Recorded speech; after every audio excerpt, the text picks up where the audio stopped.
ಕೋಲಾರದಲ್ಲಿ ಮಾತನಾಡಿದ ವಿಧಾನ ಪರಿಷತ್ ವಿರೋಧ ಪಕ್ಷದ ನಾಯಕ ಛಲವಾದಿ ನಾರಾಯಣಸ್ವಾಮಿ ಅವರು ರಾಜ್ಯ ಸರ್ಕಾರ ಹೆಣ್ಣು ಮಕ್ಕಳಿಗೆ 2,000 ಕೊಡ್ತೇವೆ ಅಂತ ಹೇಳಿ 2,000 ರು ಕೊಡುತ್ತಿರುವ ಬಗ್ಗೆ ದಾಖಲೆ ಕೇಳಿದರೆ ಕೊಡಲಿಲ್ಲ. 1 ತಿಂಗಳು ಕೊಟ್ಟು ಮತ್ತೊಂದು ತಿಂಗಳ ಹಣ ಅವರೇ ನುಂಗಿದ್ದಾರೆ ಎಂದು ಆರೋಪಿಸಿದರು. ಜನರಿಗೆ ಮೋಸ ಮಾಡುವ ಸಿದ್ದರಾಮಯ್ಯ ಸರ್ಕಾರ ನಮಗೆ ಬೇಕಾ? ಅಂಬೇಡ್ಕರ್ ಅವರನ್ನು ಕಾಂಗ್ರೆಸ್ನವರೇ ಸೋಲಿಸಿದ್ರು. ಈ ಮಾತನ್ನು ಮಾಜಿ ಸ್ಪೀಕರ್ ಕೆಆರ್ ರಮೇಶ್ ಕುಮಾರ್ ಸದನದಲ್ಲೇ ಹೇಳಿದರು ಎಂದರು.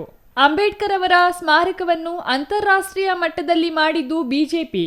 ನಾವು ಭಾರತ್ ಮಾತಾ ಕಿ ಜೈ ಅಂದ್ರೆ ಭಾರತ್ ಮಾತಾ ಯಾರು ಎಂದು ರಾಹುಲ್ ಗಾಂಧಿ ಕೇಳ್ತಾರೆ.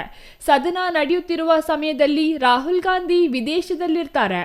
ಹೊಸ ರಾಮ್ಜಿ ಯೋಜನೆಯಿಂದ ಜನರಿಗೆ ಸಮಸ್ಯೆ ಇಲ್ಲ, ಕಾಂಗ್ರೆಸ್ನವರಿಗೆ ಸಮಸ್ಯೆ ಆಗಿರುವುದು. ಇನ್ಮುಂದೆ ಗ್ರಾಮ ಪಂಚಾಯಿತಿ ಅಧಿಕಾರಿಗಳಿಗೆ ಜವಾಬ್ದಾರಿ ಇರುತ್ತೆ. ಯಾವ ಕೆಲಸ ಮಾಡಬೇಕು ಅಂತ ಗ್ರಾಮ ಸಭೆಯಲ್ಲಿಯೇ ತೀರ್ಮಾನ ಆಗುತ್ತದೆ ಎಂದರು. 1 ವಾರದೊಳಗೆ ಹಣ ಅವರ ಖಾತೆಗಳಿಗೆ ಬರುತ್ತೆ. ಎಲ್ಲ ಯೋಜನೆಗಳು ಕೇಂದ್ರ ರಾಜ್ಯ ಸರ್ಕಾರಗಳ ಅಡಿಯಲ್ಲೇ ಬರುತ್ತೆ. ಈ ಯೋಜನೆ ಇಡೀ ದೇಶದಲ್ಲೇ ಇದೆ. ಇದನ್ನು ಕಾಂಗ್ರೆಸ್ ಮಾತ್ರ ವಿರೋಧಿಸುತ್ತಿದೆ. ಕಾಂಗ್ರೆಸ್ನವರು ಹೈಕೋರ್ಟ್ಗೂ ಹೋಗಲಿ, ವಿಶೇಷ ಅಧಿವೇಶನವನ್ನು ಕರೆಯಲಿ. ವಿಶೇಷ ಅಧಿವೇಶನದಲ್ಲಿ ಅವರ ಅಂಗಿ ಹರಿಯಲು ನಾವು ಸಿದ್ಧರಿದ್ದೇವೆ. ಕಾಂಗ್ರೆಸ್ನವರು ಇದುವರೆಗೂ ಒಳಿತು ಮಾಡಿಲ್ಲ. ಸಿದ್ದರಾಮಯ್ಯ ಸರ್ಕಾರ ಇನ್ಮುಂದೆಯಾದರೂ ಒಳಿತು ಮಾಡಲಿ ಎಂದರು. ಸ್ವಚ್ಛ ಭಾರತ್ ಕಾರ್ಯಕ್ರಮ ಯಾರು ತಂದಿದ್ದು? ಅವರ ಮೊದಲ ಹೆಸರು ಏನಿತ್ತು? ಸ್ಕೀಮ್ ಬದಲಾಯಿಸಬಹುದು, ಆದರೆ ನಾವು ಸ್ಕ್ಯಾಮ್ ಮಾಡಲ್ಲ. ಆದರೆ ಕಾಂಗ್ರೆಸ್ನವರು ಸ್ಕೀಮ್ ಬದಲು ಸ್ಕ್ಯಾಮ್ಗಳನ್ನು ಮಾಡ್ತಾರೆ. ಕಾಂಗ್ರೆಸ್ ಪಕ್ಷ ಅನ್ನುವುದೇ ಒಂದು ದೊಡ್ಡ ಫ್ರಾಡ್.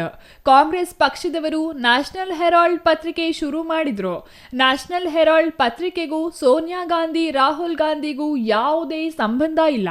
ಆದರೂ ಸಾವಿರಾರು ಕೋಟಿ ಬೆಲೆ ಬಾಳುವ ಪತ್ರಿಕೆಯಲ್ಲಿ ಅವ್ಯವಹಾರ ಮಾಡಿದ್ದಾರೆ. ಪತ್ರಿಕೆಯೇ ಬರೆದಿದ್ದರೂ ಕರ್ನಾಟಕದಿಂದ ಕೋಟಿ ಕೋಟಿ ಜಾಹೀರಾತು ನೀಡಿದ್ದಾರೆ. ನ್ಯಾಷನಲ್ ಹೆರಾಲ್ಡ್ ಪತ್ರಿಕೆಯಲ್ಲಿ 100 ಕೋಟಿ ಅವ್ಯವಹಾರ ಆಗಿದೆ ಎಂದು ಕೋಲಾರದಲ್ಲಿ ಛಲವಾದಿ ನಾರಾಯಣಸ್ವಾಮಿ ಕಿಡಿಕಾರಿದರು. ಸುಪ್ರೀಂ ಕೋರ್ಟ್ ಅಲ್ಲಿ ಕೇಸ್ ನಡೀತಿರ್ಬೇಕಾದ್ರೆ ಆ ಪತ್ರಿಕೆ ನಡೀತಾ ಇಲ್ಲ, ಸರ್ಕ್ಯುಲೇಷನ್ ಇಲ್ಲ. ಇಡೀ ದೇಶದಲ್ಲಿ ಯಾವ ರಾಜ್ಯದ ಕಡೆಯಿಂದನೂ ಅದಕ್ಕೆ ಜಾಹೀರಾತು ಯಾರು ಕೊಟ್ಟಿಲ್ಲ, ದುಡ್ಡು ಕೊಟ್ಟಿಲ್ಲ. ಇಡೀ ದೇಶದಲ್ಲಿ ಕರ್ನಾಟಕದಲ್ಲಿ ಕಾಂಗ್ರೆಸ್ ಸರ್ಕಾರ ಇದೆ. ಕೋಟಿಗಟ್ಟಲೆ ಹಣ ಇದನ್ನು ಇಲ್ಲಿನ ಪತ್ರಿಕೆಗಳಿಗೆ ಕೊಡಲ್ಲ. ಇಲ್ಲಿ ಪತ್ರಿಕೆಗಳು ನಡೆಸೋ ಕತೆ ಪಾಪ ಎಷ್ಟು ಕಷ್ಟ ಅಂತ ನಮಗ್ ಗೊತ್ತಿದೆ. ಇವ್ರು ಯಾಕೆ ನ್ಯಾಷನಲ್ ಹೆರಾಲ್ಡ್ ಕೊಟ್ಟರು? ನ್ಯಾಷನಲ್ ಹೆರಾಲ್ಡ್, ಈ ಡೆಕ್ಕನ್ ಹೆರಾಲ್ಡ್ ಇದೆಯಲ್ಲ, ಎಷ್ಟೋ ದೊಡ್ಡ ಪತ್ರಿಕೆ ಅದು.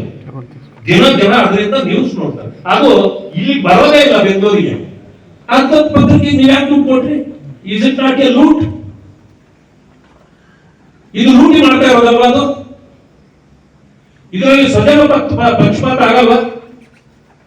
ಕಾನೂನು ವಿರೋಧಿ ಅಲ್ವಾ? ಸಂವಿಧಾನ ವಿರೋಧಿ ಅಲ್ವಾ? That is why Congress party and its leaders are a problem. Eshwar, CTV news, Kolar.